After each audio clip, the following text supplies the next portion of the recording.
हाल की कई खबरों के अंदर मैंने कहा कि नरेंद्र मोदी भले ही टेक्निकल तौर पर इस देश के प्रधानमंत्री हों, लेकिन ऐसा लगता है कि राहुल गांधी विपक्ष ही सरकार चला रहा है। और राहुल गांधी आज पहली बार जम्मू कश्मीर में पहुंचे थे और पहली रैली हुई रामबन के अंदर और दूसरी रैली हुई अनंतनाग में। राहुल गांधी ने यहां पर स्पष्ट तौर पर कह दिया कि विपक्ष ही सरकार चला रहा है। राहुल गांधी ने जम्मू कश्मीर पहुंचने के बाद बीजेपी को जमकर के घेरा और नरेंद्र मोदी पर एक के बाद एक ताबड़तोड़ हमले किए। अमित शाह के बेटे जय शाह को भी नहीं बख्शा। आपको पता है जम्मू कश्मीर में, खासतौर पर कश्मीर के अंदर बैट बनाए जाते हैं, क्रिकेट के बैट। और राहुल गांधी ने कहा कि एक अमित शाह जी का बेटा है जय शाह, जिसको बैट पकड़ना नहीं आता है, और वो क्रिकेट का इंचार्ज बना दिया गया है। ऐसे ही पूरे देश में 3-4 लोग वो बिजनेस को चला रहे हैं, पूरे देश के बिजनेस को चला रहे हैं। नरेंद्र मोदी जी के बारे में कहा कि हमने उनका कॉन्फिडेंस को उखाड़ फेंका है। अब मैं संसद में उनके सामने बैठता हूं तो मेरे सामने बैठ नहीं पाते हैं। उनका जो पूरा का पूरा जो सिस्टम था वो उखाड़ दिया है हमने, अब हम ही सरकार चला रहे हैं। इन्होंने कहा कि लेटरल एंट्री करेंगे, पीछे के दरवाजे से हम अमीर लोगों को भरने का काम करेंगे। लेकिन इंडिया गठबंधन खड़ा हो गया और इंडिया गठबंधन के खड़े होने की वजह से बीजेपी ने मात्र 3 दिन के अंदर अपने इस फैसले को वापस ले लिया।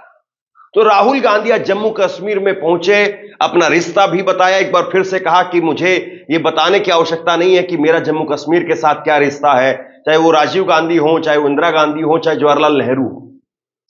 जब भी आपको जरूरत लगे तो मैं बेहिचक आपके पास में हूं। तो कुछ इस तरीके से, भावनात्मक तरीके से भी राहुल गांधी ने अपना एक कनेक्शन स्थापित करने का काम किया। लेकिन बड़ी बात जो राहुल ने कही, जो आज सबसे बड़ी हेडलाइन बनी है, सबसे बड़ी सुर्खी बनी है, राहुल ने कहा विपक्ष ही सरकार चला रहा है। तो आजकल सरकार ऑपोजिशन चला रही है, सच्चाई है। जो भी हम चाहते हैं हम करवा देंगे। लेटरल एंट्री पर जिस तरीके से विपक्ष ने सरकार को घेरा था, आज वही बात जम्मू कश्मीर में पहुंच करके दुखती रग पर, नरेंद्र मोदी की दुखती रग पर राहुल गांधी ने फिर से पैर रख दिया और कहा कि इनके फैसलों को अब हम 3 से 4 दिन में पलट देते हैं और यह सरकार भी अब ज्यादा दिन तक चलने वाली नहीं है। लैटरल एंट्री की बात की, इन्होंने कहते हैं कि भैया सरकार में हम साइड से लोगों को लाएंगे। हमने कहा कैसे लाओगे? अमीर लोगों को कैसे लाओगे? गरीबों को आप आने नहीं देते हो, कमजोर लोगों को आप आने नहीं देते हो, ऊपर से आप लैटरल एंट्री करोगे। हम देखेंगे कैसे करोगे। 3 दिन में कहते हैं ठीक है भैया नहीं करेंगे। तो आजकल सरकार ऑपोजिशन चला रही है, सच्चाई है। जो भी हम चाहते हैं हम करवा देंगे, और हम स्टेटहुड चाहते हैं, जम्मू कश्मीर का स्टेटहुड हम करा देंगे। राहुल गांधी यही नहीं रुके। राहुल गांधी ने कहा कि हमने नरेंद्र मोदी का साइकोलॉजिकल, उनका कॉन्फिडेंस को तोड़ दिया है, उखाड़ फेंका है। और अब नरेंद्र मोदी मेरे सामने संसद में बैठ नहीं पाते हैं। आप लोग तो दूर से देख रहे हैं, लेकिन मैं उनके सामने बैठ करके देखता हूं और अब मैं महसूस कर रहा हूं कि मोदी जी का कॉन्फिडेंस अब रहा नहीं। हमने नरेंद्र मोदी को साइकोलॉजिकली उड़ा दिया है। मैं आपको बता रहा हूं, मैं पार्लियामेंट में बैठता हूं, उनके सामने पार्लियामेंट में बैठता हूं, पूरी कॉन्फिडेंस गायब हो गई उनकी। इंडिया गठबंधन खड़ा हो गया, एक साथ मिलकर हम लड़े, पूरी की पूरी कॉन्फिडेंस हिंदुस्तान के प्रधानमंत्री की गायब हो गई है। इसके बाद में राहुल गांधी ने निशाने पर लिया जय शाह को। राहुल गांधी ने कहा कि देश में 3-4 बिजनेसमैन ही पूरा देश चला रहे हैं और अमित शाह के बेटे जय शाह, उनको बैट पकड़ना तक नहीं आता और उनको क्रिकेट का इंचार्ज बना दिया गया। सारी की सारी चीजें, सारे के सारे बिजनेस इन 3-4 लोगों को मिलते हैं। अमित शाह के जो बेटे हैं, कभी क्रिकेट बैट नहीं उठाया, वो क्रिकेट के इंचार्ज बन गए।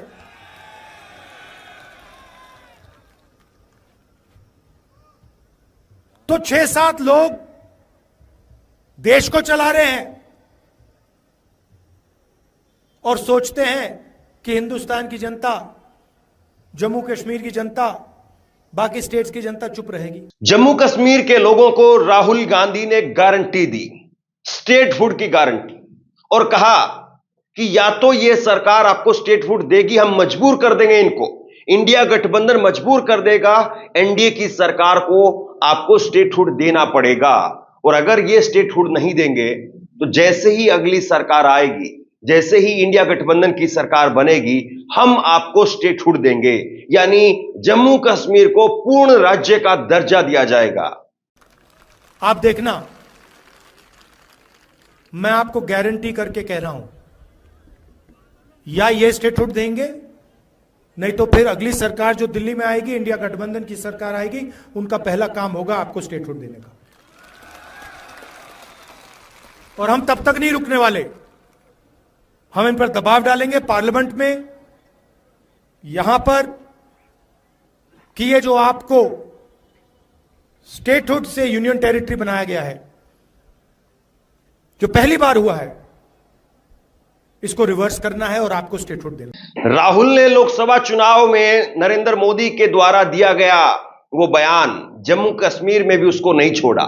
नरेंद्र मोदी ने लोकसभा चुनाव के अंदर अलग अलग चैनलों पर घूम घूम करके कहा था कि मेरा भगवान से डायरेक्ट कनेक्शन है, मैं सीधे उनसे बात करता हूं, मुझे लगता है कि मैं नॉन बायोलॉजिकल हूं।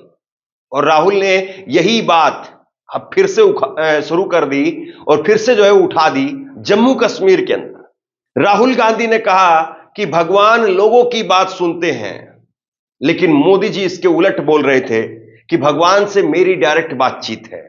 आपने देखा होगा, पहले कहा कि नरेंद्र मोदी को, बीजेपी को कोई हरा नहीं सकता।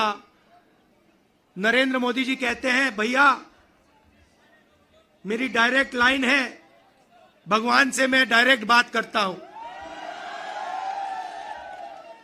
और वो भी देश की मीडिया को बोल रहे हैं। अगर कांग्रेस पार्टी का कोई आए मेरे पास, जैसे कर्रा साहब आए या वकार आए और कहें कि भैया मैं डायरेक्टली भगवान से बात करता हूं, मैं उन्हें कहूंगा भैया ऐसे करो, आप ये बात बाहर मत गलती से बोल देना, नुकसान हो जाएगा, लोग पता नहीं क्या कहेंगे।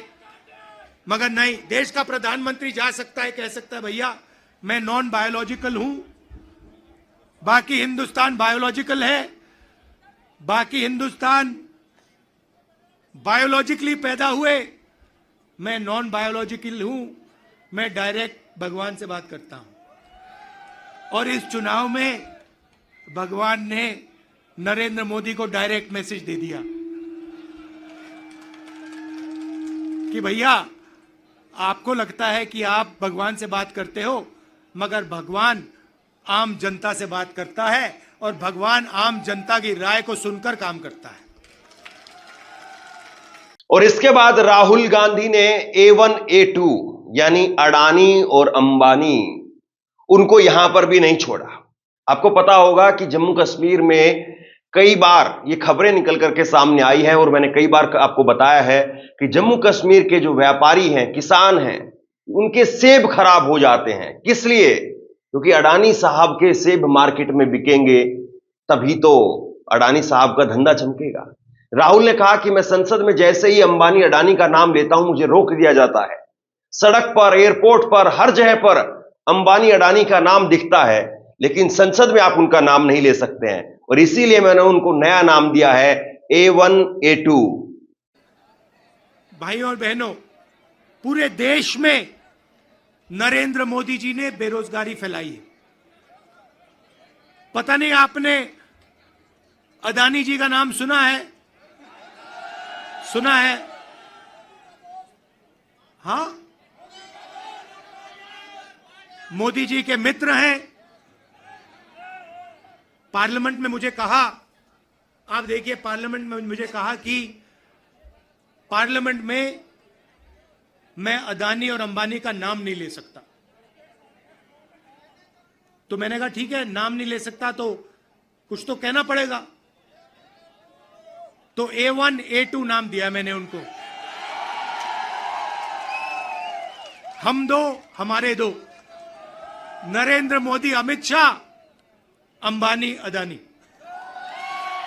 इनकी सरकार चल रही है। तो कुल मिलाकर के राहुल गांधी जम्मू कश्मीर में आगाज कर चुके हैं और फारूक अब्दुल्ला भी आज अनंतनाग के अंदर राहुल गांधी की दूसरी रैली के अंदर शामिल हुए। पहली रैली बनिहाल रामबन के अंदर थी और उसके बाद दूसरी रैली अनंतनाग में हुई। राहुल ने खूबसूरत वादियों का जिक्र किया और कहा कि मैं यहां पर 4-5 दिनों के लिए रुकना चाहता हूं। आप लोग मुझे 1 घंटे के लिए बुलाते हैं और फिर मुझे यहां से भेज देते हैं और मैं यहां की वादियों के अंदर 4-5 दिनों के लिए रहना चाहता हूं। अक्सर नेता कई बार इस तरह की बातें रैलियों के अंदर इसलिए करते हैं क्योंकि लोगों से लोकल कनेक्ट बना सके।